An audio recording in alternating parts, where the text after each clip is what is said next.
Fala investidor, fala investidora, como que vocês estão?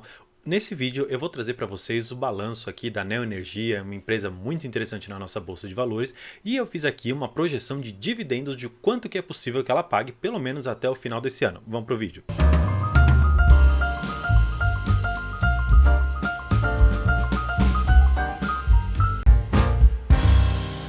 Bem, sem mais delongas, vamos para a tela que eu preparei uns slides muito interessantes para a gente passar passo a passo aqui como que está a saúde financeira da empresa, como que está a questão da dívida e por fim nós vamos falar um pouco sobre os dividendos que possivelmente ela vai pagar. Vamos lá. Bem, e para começar aqui nós temos os destaques financeiros. Eu coloquei aqui do segundo trimestre e também do terceiro para a gente ter apenas um comparativo, para a gente ter uma noção de mais ou menos o que aconteceu com a empresa, se ela andou em linha, como que estão as coisas. A princípio nós podemos ver que a receita operacional, ou seja, tudo aquilo que entrou no caixa dela teve uma melhora, saiu ali dos seus 9 bilhões e 600 milhões para alguma coisa na casa dos seus 10 bilhões de reais. A despesa operacional ela se manteve muito em linha com o que já estava no trimestre passado, caiu uma pouca coisa. A margem EBITDA, que eu particularmente não gosto muito desse indicador, mas também nós podemos perceber que houve uma queda bastante grande, saímos aqui dos seus 3 bilhões para casa aqui dos seus 2 bilhões e 300, então foi uma queda de um pouco menos aqui do que 900 milhões de reais. O resultado financeiro, basicamente ali falando de dívida da empresa, também teve uma queda de um trimestre para o outro, e o que eu mais gosto de ver aqui é o lucro atribuído para os seus controladores, ou seja, o pessoal que está lá dentro trabalhando, o pessoal que está nos conselhos diretivos e os cargos de chefia ali dentro, eles tiveram um ganho substancial de quase 50% aqui do lucro que foi atribuído a eles. Claro, muito se deve ao lucro que a empresa está gerando, isso é verdade, a empresa está bastante lucrativa e consequentemente as pessoas que fazem uma gestão otimizada e boa da empresa merecem sim receber um prêmio por isso. E aqui, basicamente, ele coloca que a Neoenergia ela encerrou o terceiro trimestre aqui com uma margem bruta na casa dos seus 3 bilhões, um acréscimo basicamente de 16% em relação ao terceiro trimestre do ano passado. E claro, ele coloca aqui os motivos pelos quais ele teve esse impacto positivo. Então nós tivemos aqui reajustes tarifários de todas aqui as partes de distribuição de energia que a Neoenergia está na frente. Tem também uma outra questão da revisão tarifária aqui da Neoenergia Brasília e um melhor resultado dos seus negócios eólicos devido à entrada aqui de operações de alguns complexos eólicos que ela estava colocando em operação no trimestre passado e que agora já está dando lucro. E eles tiveram, numa questão da uma empresa termoelétrica que eles têm ali em Pernambuco, um resultado um pouquinho maior. Passando aqui, um outro indicador que eu gosto de ver bastante é a dívida em relação ao que a empresa tem de geração de caixa. Nós podemos perceber que no trimestre passado ela estava com a sua margem EBITDA em relação à dívida alguma coisa em torno abaixo dos 3 e agora voltou para casa dos 3. Está muito em linha com o que a empresa vem trabalhando desde ali de 2017, 2018. A empresa sempre manteve a sua dívida ali na casa dos 3. Por quê? É uma empresa basicamente um pouco alavancada, sim, em relação aos seus pares, não é assim de ficar preocupado, é uma empresa que tem uma dívida bastante saudável e nós vamos ver isso com a geração de caixa e claro, se é uma empresa que está dando lucro, gerar uma alavancagem, considerando que na parte de energia, especialmente na parte de geração e transmissão de energia, onde temos margens bastante interessantes, nós não temos problema nenhum em ter uma empresa alavancada. E considerando também os lugares onde a Neoenergia atua na parte de distribuição, que é a ponta final, onde leva energia para os consumidores finais, ela mostra que 7 meses seguidos ela está com uma inadimplência reduzindo, ou seja, de todo mundo que ela atende, essa inadimplência tem caído, ela tem gerado bastante eficiência nas suas operações em relação às perdas de energia, ou seja, aquilo que ela considera como uma energia que ela vai perder por conta de gato ou por conta de algumas outras situações que ela não consegue controlar, e tudo isso é colocado no balanço, é colocado dentro da empresa como risco e tudo isso tem diminuído. E olhando aqui para o resultado financeiro, nós percebemos que ela teve uma dívida de 780 milhões nesse trimestre e ela coloca aqui, esse aumento ele é explicado principalmente por encargos da dívida dívida, ou seja, se a empresa está alavancada, ou seja, ela pegou empréstimo do mercado, de bancos, enfim, ela tem que pagar uns juros para essas pessoas. E se nós considerarmos que o Brasil ele saiu de uma taxa de juros lá do ano passado de 2 e subiu para casa dos seus 2 dígitos, é muito sim compreensível que a empresa ela tenha tido um aumento nessas dívidas e, consequentemente, isso gera para o seu balanço um acréscimo negativo aqui nas suas despesas. Aí ele coloca que a questão do CDI, que é basicamente onde ela tem a maior quantidade de dívidas indexadas a esse critério, e ela coloca um aumento no saldo médio das dívidas em relação à captação do que ela colocou de dinheiro novo em projetos, que é o CAPEX, esses novos projetos de transmissão, eólico e solar, além das distribuidoras também, que trouxeram para eles ali bastante investimentos, e eles tiveram que captar, como eu disse, dívidas ali no mercado, no banco, ou enfim, emitir debêntures, e isso gera também um custo para a empresa. Seguindo um pouco, nós temos algo que eu comentei do investimento do CAPEX da Neoenergia, e eu acho esse número formidável porque é uma empresa que está investindo apenas em 9 meses, 7 bilhões de reais, é muita coisa, e aqui a gente consegue enxergar onde que ela está investindo. Então, nas redes, a gente consegue subdividir essas redes em distribuidoras e transmissoras, energias renováveis e o liberalizado, que a gente está falando da termoelétrica lá de Pernambuco, enfim, é uma questão bem específica, e se nós considerarmos aqui quanto que ela representa para o balanço, é muito pouco, então não é algo para a gente se preocupar. É muito mais interessante olharmos aqui para essa questão da rede, da distribuidora e das transmissoras. E como eu disse, pelo menos na Neoenergia eu consegui enxergar que na parte de distribuição de energia eles têm uma inadimplência baixa e uma perda também baixas. E aí é interessante notar onde que eles estão fazendo investimento e se é interessante isso. Eu gosto muito do segmento de transmissão. E se nós enxergarmos aqui de um trimestre para o outro, nós enxergamos um aumento de 16% e olhando aqui basicamente de um ano para o outro, ele se manteve praticamente em linha com o que ela tem investido. Então, se enxergarmos o tanto que ela está investindo, olha, é muito interessante, especialmente se enxergarmos que a transmissão é um dos filés ali da parte de energia.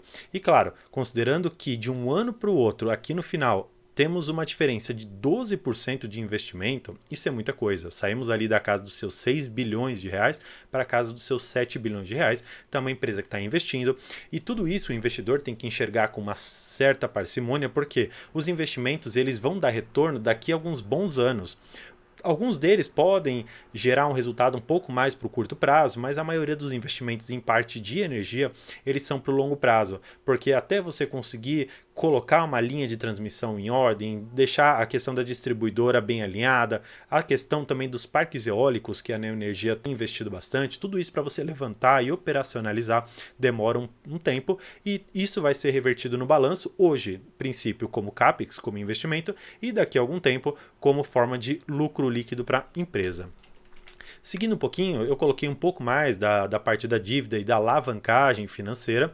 Aqui ela coloca basicamente a dívida bruta que deve ser paga no terceiro trimestre, e ela coloca quanto que a gente tem de disponibilidade e o quanto que vai ter que ser pago mais para frente. Só que aqui a gente consegue enxergar que em setembro de 2022 a dívida líquida basicamente aqui estava nos seus 34 bilhões de reais e uma dívida bruta na casa dos seus 43.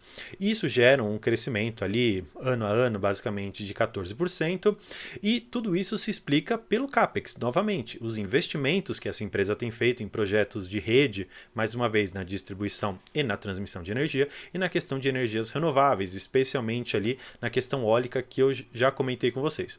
E tudo isso gera uma dívida de 83% ao longo prazo e 17% no curto prazo. Ou seja, muito dessa dívida está para ser quitada lá para frente, e hoje a empresa ela já tem uma disponibilidade para pagar toda essa dívida de uma forma muito tranquila.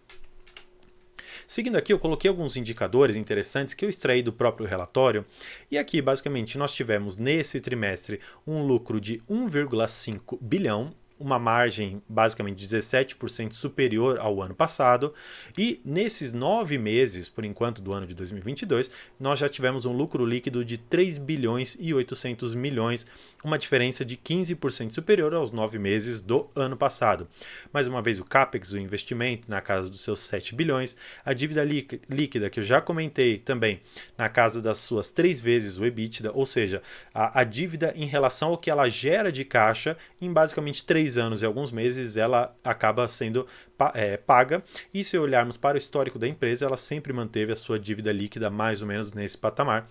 O que eu comentei das perdas totais nos 12 meses, ela coloca aqui que ela segue enquadrada no limite regulatório e que por 7 trimestres consecutivos ela vem reduzindo essas perdas. E aí essas perdas, mais uma vez, elas estão ligadas à perda de energia por gato ou por alguma falha operacional.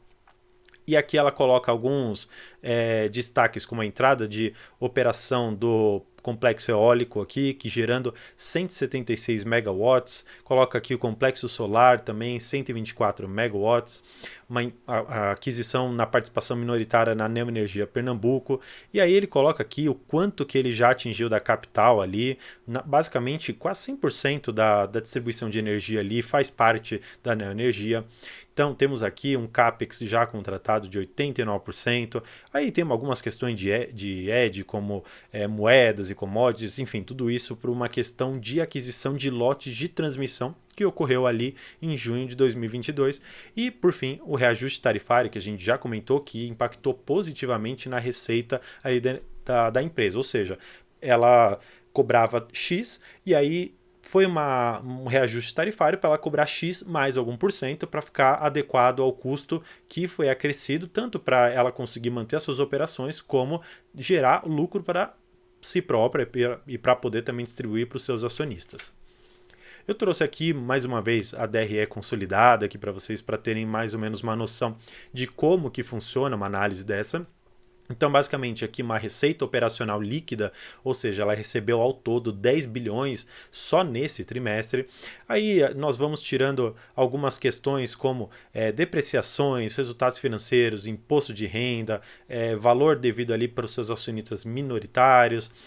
Entramos para uma questão também de custos com energia, enfim, custo com a própria atividade, e isso gera uma margem bruta, sem a gente aqui considerar as questões ainda de tributos e outras coisas, para que a gente chegue no lucro final, já descontado aqui os tributos, enfim, tudo mais, no lucro líquido de 1,5 bilhões praticamente apenas nesse trimestre, e nesses 9 primeiros meses nós já tivemos um lucro de 3 bilhões 782 milhões de reais. Eu puxei ali do estatuto da empresa que ela vai pagar ao mínimo 25% do seu lucro líquido. Por que é interessante?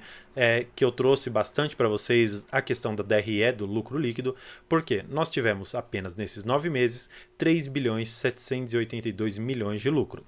O que isso quer dizer? Desse valor todo, 25%, que equivaleria a esses 945 milhões, seria o que ela poderia distribuir, considerando o que ela gerou de lucro até agora.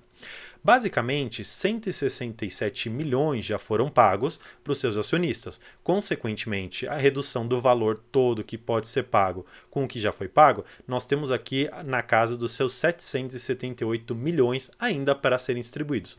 O que isso equivale a alguma coisa em torno dos seus 64 centavos por ação, que dá um dividendo basicamente de 4% para o seu acionista, já considerando o que ela pagou, então talvez ali chegamos na casa dos seus 5%. Enfim, esse era o vídeo que eu queria trazer para vocês. Espero que vocês tenham compreendido o balanço da Neoenergia, uma empresa do setor elétrico que eu gosto bastante. Eu ainda não a tenho na minha carteira por conta de enxergar outras oportunidades, mas é uma empresa sim para você estudar, ficar de olho, e é uma empresa que paga sim dividendos bastante interessantes para o seu acionista. Se você gosta desse tipo de conteúdo, não esqueça de compartilhar, curtir, e se você gostou também da forma que eu expliquei, considere se inscrever para consumir todo o resto do conteúdo que eu trago aqui no canal e que eu faço com o maior carinho para vocês, com bastante estudo prévio, para poder passar informações fidedignas e um relatório interessante de tudo isso, para que você invista com sabedoria e com dados atualizados das empresas. Então, por hoje é isso. Muito obrigado e tchau!